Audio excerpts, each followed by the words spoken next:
అతనికి తెలిసినవి మూడే మూడు: లోడ్, లోడ్, ఎయిమ్, షూట్.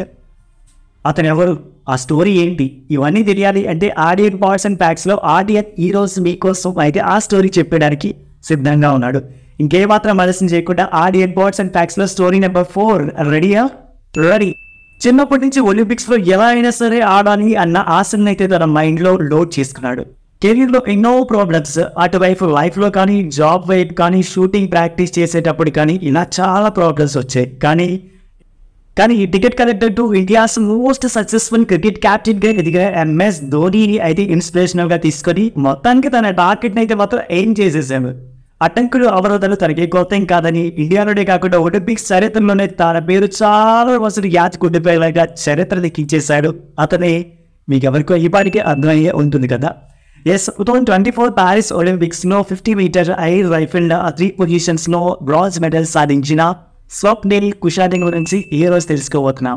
ఇక డీటెయిల్స్కి వచ్చేస్తే మహారాష్ట్రలోని కొల్లాపూర్ డిస్ట్రిక్ట్లోని కంబల్వపూడి అనేది వాళ్ళ ఊరు. ఇక్కడ చెప్పాలి అంటే సేంద్రీయ వ్యవసాయానికి మారుపేరు ఆ ఊరు. వాళ్ళ నాన్నగారు సురేష్, అతను టీచర్గా వర్క్ చేస్తున్నారు. అంతేకాదు స్వప్నిల్కి పుస్తకాల పాఠాలతో పాటు జీవిత పాఠాలను కూడా నేర్పించారు. బ్రదర్ కూడా ఉన్నాడు. వాళ్ళ అమ్మగారు అనిత గ్రామ సర్పంచ్ అనమాట. ఈ అన్నదమ్ముల మధ్య వచ్చే ఇతర తగాదాలు ప్రతి ఇంట్లో కూడా ఉంటాయని చూస్తాను, చిన్న చిన్న తగాదాలు, వీటికి కూడా తీర్పు చెప్పేవాళ్ళు. 14 ఇయర్స్గా తన కెరీర్ షూటింగ్ అని ఎంచుకొని ఎలా అయినా సరే నేను షూటింగ్లో మంచి మెడల్స్ సంపాదించాలి, ఇండియాకి మంచి పేరు తీసుకురావాలి అనేసి మైండ్లో బాగా ఫిక్స్ అయిపోయాడు అనమాట. ఫిక్స్ అవ్వడంతో పాటు 10 మీటర్స్ ఎయిర్ రైఫిల్ ట్రైనింగ్ కూడా తీసుకోవడం స్టార్ట్ చేశాడు. కానీ 50 మీటర్స్ 3 పొజిషన్ రైఫిల్స్లో వాడే రైఫిల్స్ అయితే మాత్రం చాలా డిఫరెంట్గా ఉంటాయి అండ్ చాలా యూనిక్గా కూడా ఉంటాయి అనమాట. వాటికి అట్రాక్ట్ అయిపోయాడు. ఎలా అయినా సరే నేను ఇందులో చేరిపోవాలి, 50 మీటర్స్ ఎయిర్ రైఫిల్ 3 పొజిషన్లో నేనైతే ప్రాక్టీస్ చేయాలి, ఈ రైఫిల్ నాకు బాగా నచ్చింది అటు ఫిక్స్ అయిపోయి అటువైపుగా తన కెరీర్ మార్చుకున్నాడు.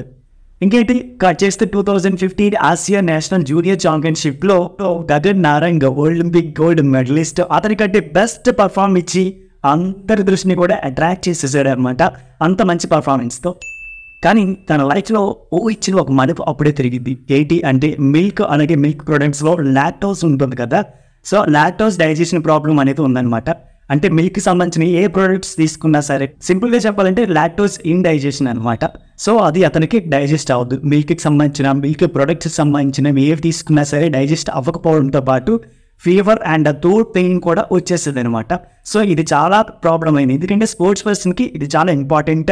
ప్రోటీన్ దొరికేది ఎక్కువ మిల్క్లో కాబట్టి సో అది కూడా ఇంపార్టెంట్. కానీ ఇక్కడ లాక్టోస్ ఇండైజెషన్ ప్రాబ్లం రావడం వల్ల ఏమైంది అంటే మిల్క్ ప్రొడక్ట్స్ ఏవి తీసుకోవడానికి అవ్వలేదు. ఈ బ్యాడ్ న్యూస్ తర్వాత అదే ఇయర్లో ఒక గుడ్ న్యూస్ కూడా విన్నాడు. ఏంటంటే 2015లో సెంట్రల్ రైల్వేలో స్వప్నిల్కి జాబ్ కూడా వచ్చిందనమాట. జాబ్ వచ్చిందని ఆనందపడాలో ఆ తర్వాత వచ్చే ఇబ్బందులను చూసి బాధపడాలో అర్థం కాలేదు తనకి. అప్పుడు ఏమైందంటే జాబ్లో జాయిన్ అయ్యారు. జాబ్లో జాయిన్ అయిన తర్వాత ఇటువైపు ప్రాక్టీస్ అయితే ఇబ్బంది అయ్యేది. ప్రాక్టీస్ చేయడం కూడా టైం ఉండేది కాదు. అలాంటప్పుడు ఇతను ఏం చేశారంటే ఎలా అయినా సరే మంచి రైఫిల్ ఎలా అయినా సరే నాకు ఉండాలి అని చెప్పుకొని అతని 6 months శాలరీ మొత్తానికి కూడబెట్టుకొని 3 lakhs రూపీస్తో ఒక మంచి రైఫిల్ని కొనుక్కున్నారు. కొనుక్కోవడంతో పాటు అటువైపు జాబ్ అండ్ ఇటువైపు షూటింగ్ ప్రాక్టీస్ రెండింటినీ కూడా ప్యారలల్గా మెయింటైన్ చేస్తూ చాలా స్ట్రగుల్ అవుతూ మొత్తానికి తనకున్న ప్యాషన్ అయితే మాత్రం ఎక్కడ వదిలేయకుండా ప్రాక్టీస్ చేస్తూ ఉన్నారనమాట. కానీ అప్పుడు ఒకనొక సిచ్యువేషన్లో తనకి ఏమనిపించిందంటే ఈ రెండు కూడా బ్యాలెన్స్ చేయడం నా వల్ల కావట్లేదు అన్న సిచ్యువేషన్ వచ్చిందనమాట. అప్పుడే ticket collector to India's most successful క్యాప్టెన్గా ఎదిగిన MS ధోని తలైవా అని స్టోరీ గుర్తొచ్చింది. టీసీ నుంచి స్టార్ట్ అయిన తన జర్నీ ఇండియాస్ బెస్ట్ క్యాప్టెన్గా కూడా ఎదిగారు కదా.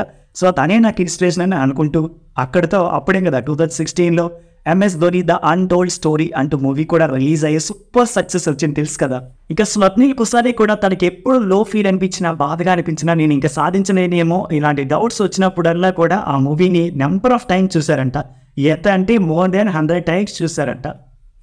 సో ఎంత ప్రాక్టీస్ చేసినప్పటికీ కూడా ఒకే ఒక్క అవకాశం కోసం ప్రతి ఒక్కరు వెయిట్ చేస్తూ ఉంటారు కదా. అలా వెయిట్ చేసిన అవకాశం కోసం 2020లో ఎలా అయినా సరే ఒలింపిక్స్కి నేను వెళ్ళాలి అంటూ తన బెస్ట్ పర్ఫార్మెన్స్ ఇవ్వడానికి ట్రై చేశారు, ఇచ్చారు కూడా. కానీ ఏమైంది అంటే 2020లో ఆల్మోస్ట్ జస్ట్లో మిస్ అయిపోయింది అనమాట. అంటే 4th పొజిషన్లో వచ్చి మిస్ అయిపోయింది అతనికి ఆ ఛాన్స్. కాబట్టి 2020లో అతనికి ఒలింపిక్స్కి వెళ్ళే ఛాన్స్ రాలేదు. అయినా సరే ఎక్కడ గివప్ ఇవ్వకుండా ప్రాక్టీస్ మేక్స్ మ్యాన్ పర్ఫెక్ట్ అని అంటారు కదా. తాను పర్ఫెక్ట్ చేసుకోవడం కోసం ఎయిర్ రైఫిల్లో చాలా కష్టాలు పడుతూ ఎలా అయితే సరే ఇంకా పర్ఫెక్ట్ అవ్వాలి, ఇంకా ఇంప్రూవ్ అవ్వాలి అన్న థాట్తో అతను ఆ ప్రాక్టీస్ అలానే కంటిన్యూ చేశాను. తన కష్టాన్ని చూసి ఎలా అయినా సరే తను సక్సెస్ అవ్వాలనే కోరికతో 8 lakhs రూపీస్ లోన్ తీసుకుని వాళ్ళ డాడీ తనకు ఒక ఎయిర్ రైఫిల్ కొనిచ్చారనమాట. ఇంకేముంది 2022లో వరల్డ్ ఛాంపియన్షిప్లో 4th ప్లేస్ సాధించి మొత్తానికి అయితే ఒలింపిక్స్కి అర్హత సాధించేశాడు. సో ఈ విధంగా ఇక్కడికి ఒలింపిక్స్ వరకు కూడా తన జర్నీ అనమాట. ఒలింపిక్స్ వరకు వచ్చిన జర్నీ ఆ విధంగా ఉంటే ఒలింపిక్స్లో జర్నీ ఎలా అవుతుందనేది ఇప్పుడు మాట్లాడుకుందాం. ఏంటంటే జనరల్గా మనం మ్యాచ్ ఆడేటప్పుడు ధోని ఎప్పుడు వస్తాడా, మ్యాచ్ని ఎప్పుడు ఫినిష్ చేస్తాడా, స్లోగా స్టార్ట్ చేసి ధనాధన్ హెలికాప్టర్ షాట్లతో ఫినిష్ చేసే ధోని షాట్ కోసం వెయిట్ చేస్తాం. యాజ్ ఇట్ ఈస్గా అదే విధంగా జరిగింది ఈ ప్యారిస్ ఒలింపిక్స్లో అనమాట. ఆల్మోస్ట్ 6th పొజిషన్లో ఉన్న స్వప్నిల్ కుషానే ఒకేసారిగా 3rd పొజిషన్కి వచ్చారు అనమాట. అంటే నెమ్మదిగా స్టార్ట్ చేసిన తన జర్నీ ఒక్కసారిగా ధోని హెలికాప్టర్ షాట్ లాగా ఇతను కూడా ఒక్క షూట్లో 3rd పొజిషన్కి వచ్చేసారు. 6th ప్లేస్తో 3rd ప్లేస్ రావడమే కాదు, ఇండియాకు ఒక ప్రౌడ్ మూమెంట్ని కూడా అందించేశారనమాట. 50 మీటర్ ఎయిర్ రైఫిల్లో 3 పొజిషన్లో.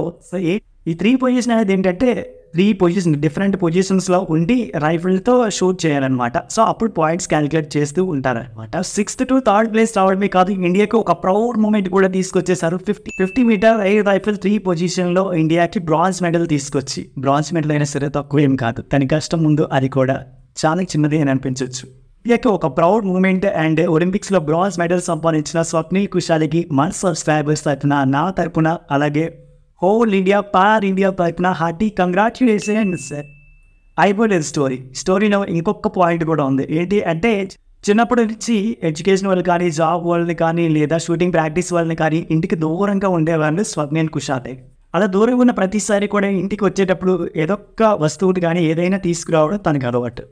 ఈసారి మన ఇండియా ఇంటికి అయితే బ్రాంజ్ మెడల్ తీసుకొస్తున్నారు Swapnil Kusale. So once again hearty congratulations చెప్పేస్తూ, సక్సెస్ అనేది ఎవరికి కూడా కోరికనే రాదు. సక్సెస్ వెనక ఎన్నో సాడ్ స్టోరీస్ ఉంటాయి అన్న దాంట్లో స్వప్నిల్ కుషాలి కూడా ఒక ఎగ్జాంపుల్ అనమాట. సక్సెస్ అనేది ఎవరికి అంత ఊరికనే రాదు, సక్సెస్ వెనక చాలా స్టోరీస్ ఉంటాయి అంటూ స్వప్నిల్ కుషాలి స్టోరీ కనుక వింటే మన అందరికీ కూడా అర్థమవుతుంది. అయితే ఆడియన్ పార్ట్స్ అండ్ ఫ్యాక్ట్స్లో అయితే స్వప్నిల్ కుషాలి స్టోరీ అయితే విన్నాను కదా. So the most inspirational story. చాలా మంది కూడా అనుకుంటూ ఉంటాం, ఇటువైపు జాబ్ అటువైపు కెరీర్ రెండింటిని కూడా బ్యాలెన్స్ చేయగలమా లేదా అన్న స్ట్రగుల్లో ఉండిపోతూ ఉంటాం అనమాట. వాళ్ళందరికీ ఇదే ఒక ఎగ్జాంపుల్. సో ఇది ఆడియన్ పార్ట్స్ అండ్ ఫ్యాక్ట్స్లో స్టోరీ నెంబర్ 4గా వచ్చిన స్వప్నిల్ కుషాలి స్టోరీ కనుక నచ్చినట్లయితే మాత్రం లైక్ చేయండి.